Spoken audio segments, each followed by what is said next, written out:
Welcome to my channel Sonu special. ನಮಗೆ ಕೆಲವೊಂದು ಸರಿ ಕೇಕ್ ಮಾಡಲಿಕ್ಕೆ ಫ್ರೂಟ್ ಕೇಕು ಅಥವಾ ದಿಲ್ ಪಸಂದ್ ಈ ಥರದ್ದು ಏನಾದರೂ ಸ್ವೀಟ್ ಮಾಡಬೇಕು ಅಂದರೆ ನಮಗೆ ಟೂಟಿ ಫ್ರೂಟಿ ಕಂಪಲ್ಸರಿ ಬೇಕೇ ಬೇಕು. ಈ ಟೂಟಿ ಫ್ರೂಟಿನ ಮನೆಯಲ್ಲೇ ಮಾಡ್ಕೊಳ್ಬೋದು. ಅದನ್ನು ಹೇಗೆ ಮಾಡೋದು ಅಂತೇಳಿ ನಾನಿವತ್ತು ತೋರಿಸ್ಕೊಡ್ತಾ ಇದ್ದೀನಿ. ಬನ್ನಿ ಹಾಗಾದರೆ ವಿಡಿಯೋನ ಶುರು ಮಾಡೋಣ. ಮೊದಲನೇದಾಗಿ ನಾನಿಲ್ಲೊಂದು ಪಪ್ಪಾಯಿ ಕಾಯಿನ ತೊಗೊಂಡಿದ್ದೀನಿ. ಇದು ಬಂದು ಮೀಡಿಯಮ್ ಸೈಜಲ್ಲಿದೆ. ನಾವಿವಾಗ ಒಂದು ಪೀಲರ್ನ ಸಹಾಯದಿಂದ ಮೇಲ್ಗಡೆ ಸಿಪ್ಪೆ ಎಲ್ಲ ಈ ರೀತಿ ತೆಗಿಬೇಕಾಗತ್ತೆ. ನಿಮಗೇನಾದರೂ ಸ್ವಲ್ಪ ಜಾಸ್ತಿ ಬೇಕು ಅಂತ ಅನಿಸಿದರೆ ನೀವು ಸ್ವಲ್ಪ ದೊಡ್ಡ ಸೈಜಿಂದ ತಗೊಳ್ಬೋದು.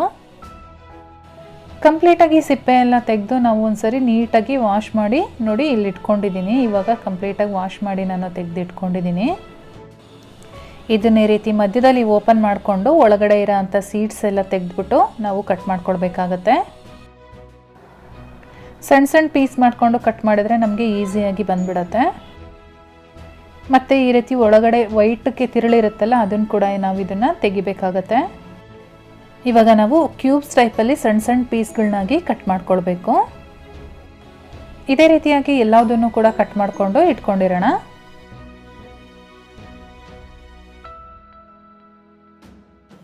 ನೋಡಿ ಇವಾಗ ನಾನು ಎಲ್ಲದನ್ನು ಕಂಪ್ಲೀಟಾಗಿ ಕಟ್ ಮಾಡಿ ಈ ಒಂದೇ ಸೈಜಲ್ಲಿ ಕಟ್ ಮಾಡ್ಕೊಂಡಿದ್ದೀನಿ ಕ್ಯೂಬ್ಸ್ ಟೈಪಲ್ಲಿ. ಒಂದು ಪಾತ್ರೆಯಲ್ಲಿ ನೀರು ಬಿಸಿಯಾಗಕ್ಕೆ ಇಟ್ಟಿದ್ದೀನಿ. ಆ ನೀರೊಳಗಡೆ ನಾವು ಕಟ್ ಮಾಡಿರ್ತಕ್ಕಂಥ ಪಪ್ಪಾಯಿನ ಇದರೊಳಗಡೆ ಸೇರಿಸ್ಕೊಳ್ಳೋಣ. ಇವಾಗ ಚೆನ್ನಾಗಿ ಕುದಿಸ್ಕೊಳ್ಬೇಕು ನಾವು. ನಮಗಿಲ್ಲಿ ಒಂದು 50% ಇದು ಬೇಯಬೇಕು ಪಪ್ಪಾಯಿ ಕಾಯಿ, ಅಲ್ಲಿವರೆಗೂ ನಾವು ಕುದಿಸ್ಕೊಳ್ಬೇಕಾಗತ್ತೆ.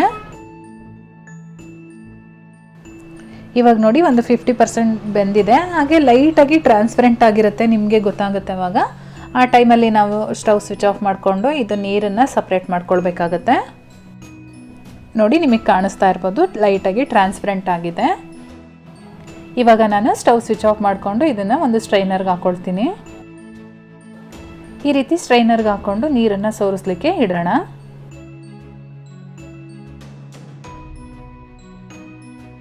ಈ ಕಡೆ ನಾನು ಅದೇ ಪಾತ್ರೆಗೆ ನಾನು 2 ಕಪ್ಪು ಸಕ್ಕರೆನ ಹಾಕೊಳ್ತಾ ಇದ್ದೀನಿ. ಜೊತೆಗೆ ಅರ್ಧ ಕಪ್ಪು ನೀರನ್ನು ಸೇರಿಸ್ಕೊಳ್ತಾ ಇದ್ದೀನಿ. ಈ ನೀರಲ್ಲಿ ಸಕ್ಕರೆ ಎಲ್ಲ ಚೆನ್ನಾಗಿ ಕರಗಬೇಕು. ಕರಗೋವರೆಗೂ ಕುದಿಸ್ಕೊಳ್ಳೋಣ.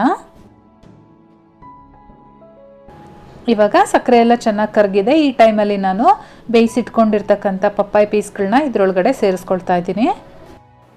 ನಾವು ಇದನ್ನು ಆಲ್ರೆಡಿ 50% ಬೇಯಿಸ್ಕೊಂಡಿದ್ದೀವಿ. ಇನ್ನು 50% ಈ ಸಕ್ಕರೆ ಪಾಕದೊಳಗಡೆ ಬೇಯುತ್ತೆ. ಇದು ನಮಗೆ ಇದು ಅಂಟು ಪಾಕ ಬರಬೇಕು, ಅಲ್ಲಿವರೆಗೂ ನಾವು ಇದನ್ನು ಬೇಯಿಸ್ಕೊಳ್ಬೇಕಾಗತ್ತೆ. ಈ ಸಕ್ಕರೆ ನೀರೊಳಗಡೆ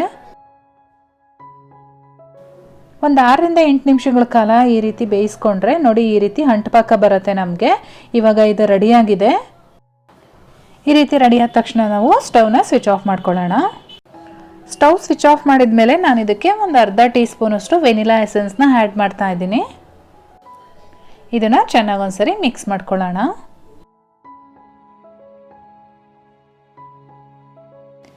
ನಾನಿಲ್ಲಿ 3 ಕಲರ್ಸ್ ಇಟ್ಕೊಂಡಿದ್ದೀನಿ. ಒಂದೊಂದು ಬೌಲ್ಗೆ ಒಂದೊಂದು ಕಲರ್ ಹಾಕ್ಕೊಂಡಿದ್ದೀನಿ. ರೆಡ್ಡು, ಯೆಲ್ಲೋ ಮತ್ತು ಗ್ರೀನು ಎಲ್ಲದನ್ನು ಕೂಡ 1 ಟೀ ಸ್ಪೂನಷ್ಟು ಹಾಕ್ಕೊಂಡಿದ್ದೀನಿ.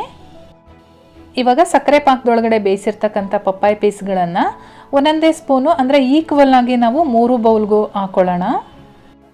ಶುಗರ್ ಸಿರಪ್ ಸಮೇತವಾಗಿ ಹಾಕ್ಕೊಳ್ಬೇಕು. ಶುಗರ್ ಸಿರಪಿಂದ ಸಪ್ರೇಟ್ ಮಾಡಿ ಹಾಕ್ಕೊಳ್ಬೇಕು ಅನ್ನೋಂಗೇನಿಲ್ಲ. ಈ ರೀತಿ ಹಾಕ್ಕೊಂಡಾದ್ಮೇಲೆ ಚೆನ್ನಾಗಿ ಒಂದ್ಸರಿ ಮಿಕ್ಸ್ ಮಾಡ್ಕೊಳ್ಬೇಕು. ಆ ಕಲರೆಲ್ಲ ನೀಟಾಗಿ ಕೋಟ್ ಆಗಬೇಕು ಪಪ್ಪಾಯಿ ಪೀಸ್ಗಳಿಗೆ. ಆ ರೀತಿಯಾಗಿ ನಾವು ಮಿಕ್ಸ್ ಮಾಡಬೇಕಾಗತ್ತೆ. ಚೆನ್ನಾಗಿ ಎಲ್ಲದೂ ಮಿಕ್ಸ್ ಆದಮೇಲೆ ಒಂದು 12 ಗಂಟೆಗಳ ಕಾಲ ನಾವು ಹಾಗೆ ಬಿಡಬೇಕಾಗತ್ತೆ, ಚೆನ್ನಾಗಿ ಬಣ್ಣ ಇಟ್ಕೊಳ್ಳೋ ರೀತಿ. ನಾನಿವಾಗ ನೈಟ್ ಮಾಡ್ತಾ ಇರೋದ್ರಿಂದ ನೈಟ್ ಓವರ್ ಹಾಗೆ ಬಿಡ್ತೀನಿ. ಬೆಳಗ್ಗೆ ಎದ್ದು ಯಾವ ರೀತಿ ಆಗಿದೆ ಅಂತೇಳಿ ನಾನು ತೋರಿಸ್ತೀನಿ. ನೈಟ್ ಓವರ್ ನಾನು ಹಾಗೆ ಬಿಟ್ಟಿದ್ದೆ. ಇವಾಗ ಬೆಳಗ್ಗೆ ಎದ್ದು ಓಪನ್ ಮಾಡ್ತಾ ಇದ್ದೀನಿ. ಬನ್ನಿ ಹೇಗಾಗಿದೆ ಅಂತೇಳಿ ನೋಡೋಣ. ನೋಡಿ ಇದೆಲ್ಲ ಚೆನ್ನಾಗಿ ಮಿಕ್ಸ್ ಆಗಿದೆ, ಚೆನ್ನಾಗಿ ಕಲರೆಲ್ಲ ಹಿಡ್ದಿದೆ. ಇವಾಗ ನಾವು ಒಂದು ಪ್ಲೇಟ್ ಮೇಲೆ ಟಿಶ್ಯೂ ಪೇಪರ್ನ ಹಾಕ್ಕೊಂಡು ಅದ್ರ ಮೇಲೆ ಇದನ್ನು ಸ್ಪ್ರೆಡ್ ಮಾಡಿಕೊಂಡು ಸ್ವಲ್ಪ ಒಣಗಿಸ್ಕೊಳ್ಬೇಕು. ಒಣಗಿಸ್ಕೊಳ್ಬೇಕು ಅಂದರೆ ನಾವು ಬಿಸಿಲಲ್ಲಿ ಒಣಗಿಸೋ ಅವಶ್ಯಕತೆ ಇಲ್ಲ. ಅಂದರೆ ಈ ಪಾಕ ಎಲ್ಲ ಏನಿದೆ ನಮಗೆ ಮುಟ್ತಾ ಇದ್ದರೆ ಕೈಗೆ ಅಂಟಬಾರ್ದು, ಅಲ್ಲಿವರೆಗೂ ನಾವು ಸ್ವಲ್ಪ ಒಣಗಿಸ್ಕೊಳ್ಬೇಕಾಗತ್ತೆ. ಟಿಶ್ಯೂ ಪೇಪರ್ ಮೇಲೆ ಈ ರೀತಿ ಸ್ಪ್ರೆಡ್ ಮಾಡಿ ಒಂದು ಹಾಫ್ ಡೇ ಬಿಟ್ಟರೆ ಸಾಕು. ಅದು ನೀಟಾಗಿ ಎಲ್ಲದೂ ಕೂಡ ಒಣಗಿರುತ್ತೆ. ಇವಾಗ ನಾನು ಬೆಳಗ್ಗೆ ಹಾಕ್ತಾ ಇದ್ದೀನಿ. ಮಧ್ಯಾಹ್ನದವರೆಗೂ ಕೂಡ ಹಾಗೆ ಬಿಟ್ಟಿರ್ತೀನಿ. ಮಧ್ಯಾಹ್ನ ಆದಮೇಲೆ ನಾನು ನಿಮಗೆ ಹೇಗಾಗಿದೆ ಅಂತೇಳಿ ತೋರಿಸ್ತೀನಿ. ಫ್ರೆಂಡ್ಸ್ ಇವಾಗ ನೋಡಿ ನಾನು ಮಧ್ಯಾಹ್ನದವರೆಗೂ ಹಾಗೆ ಬಿಟ್ಟಿದ್ದೆ. ಇವಾಗ ನೋಡಿ ನಮಗೆ ಕೈಗೆ ಅದು ಅಂಟ್ತಾ ಇಲ್ಲ. ಈ ಇಷ್ಟ ಆದರೆ ನಮಗೆ ಸರಿಯಾಗುತ್ತೆ. ನೋಡೋಕ್ಕೂ ಕೂಡ ತುಂಬಾ ಚೆನ್ನಾಗಿ ಕಾಣಿಸ್ತಾ ಇದೆ. ಇದನ್ನು ನಾವು ಒಂದು ಏರ್ ಟೈಟ್ ಕಂಟೈನರಲ್ಲಿ ಹಾಕ್ಕೊಂಡು ಒಂದು ಫ್ರಿಡ್ಜ್ ಒಳಗಡೆ ಇಟ್ಕೊಬಿಟ್ರೆ ಯಾವಾಗ ಬೇಕಾವಾಗ ಯೂಸ್ ಮಾಡ್ಕೊಳ್ಬೋದು. ತುಂಬಾ ಕಲರ್ಫುಲ್ಲಾಗಿ ಕಾಣಿಸ್ತಾ ಇದೆ, ತುಂಬ ಚೆನ್ನಾಗಿದೆ. ನೀವೊಂದ್ಸಲ ಟ್ರೈ ಮಾಡಿ, ಮನೆಯಲ್ಲೇ ಮಾಡಿಟ್ಕೊಳ್ಳಿ. ಹೊರಗಡೆ ದುಡ್ಡು ಕೊಟ್ಟು ತರೋದಕ್ಕಿಂತ ಈ ರೀತಿ ಮನೆಯಲ್ಲೇ ನೀಟಾಗಿ ಮಾಡಿಟ್ಕೊಳ್ಳಿ. ಮಾಡಿಬಿಟ್ಟು ಹೇಗೆ ಬಂತು ಅಂತೇಳಿ ನನಗೆ ಕಮೆಂಟ್ ಮಾಡಿ ತಿಳಿಸಿ. ನಾನಿವಾಗ ಎಲ್ಲ ಕಲರ್ಸ್ನೂ ಮಿಕ್ಸ್ ಮಾಡಿದ್ದೀನಿ. ಇಲ್ಲಿ ನೋಡ್ತಾ ಇದ್ದೀರಾ ಎಷ್ಟು ಚೆನ್ನಾಗಿ ಕಾಣಿಸ್ತಾ ಇದೆ ಅಂತ ಹೇಳಿ. ಪಕ್ಕದಲ್ಲಿ ಕಾಣಿಸ್ತಾ ಇರೋ ಅಂಥ ಕೈ ನನ್ನ ಮಗಂದು ಕಲರ್ಫುಲ್ಲಾಗಿ ಕಾಣಿಸ್ತಾ ಇರೋದಕ್ಕೆ ಅವನಿಗಂತೂ ತುಂಬಾ ಇಷ್ಟ ಆಗಿತ್ತು. ತಿಂತಾ ಇದ್ದ ಅವನು. ಅವನ ಥರನೇ ನಿಮಗೂ ವಿಡಿಯೋ ಇಷ್ಟ ಆಗಿದ್ದರೆ ದಯವಿಟ್ಟು ಒಂದು ಲೈಕ್ ಮಾಡಿ, ಹಾಗೆ ಫ್ಯಾಮಿಲಿ ಮತ್ತು ಫ್ರೆಂಡ್ಸ್ ಜೊತೆ ಶೇರ್ ಮಾಡಿ. ಚಾನಲ್ನ ಇನ್ನೂ ಸಬ್ಸ್ಕ್ರೈಬ್ ಮಾಡ್ಕೊಳ್ಳೋದೇ ನೋಡ್ತಾ ಇದ್ದೀರಾ ಅಂದರೆ ಈ ಕೂಡಲೇ ಸಬ್ಸ್ಕ್ರೈಬ್ ಮಾಡ್ಕೊಳ್ಳಿ. ನಾನು ಮತ್ತೆ ಸಿಗ್ತೀನಿ ನಿಮಗೆ ಇನ್ನೊಂದು ಈಸಿ ರೆಸಿಪಿಯೊಂದಿಗೆ. ಅಲ್ಲಿವರೆಗೂ bye bye, take care, thank you for watching.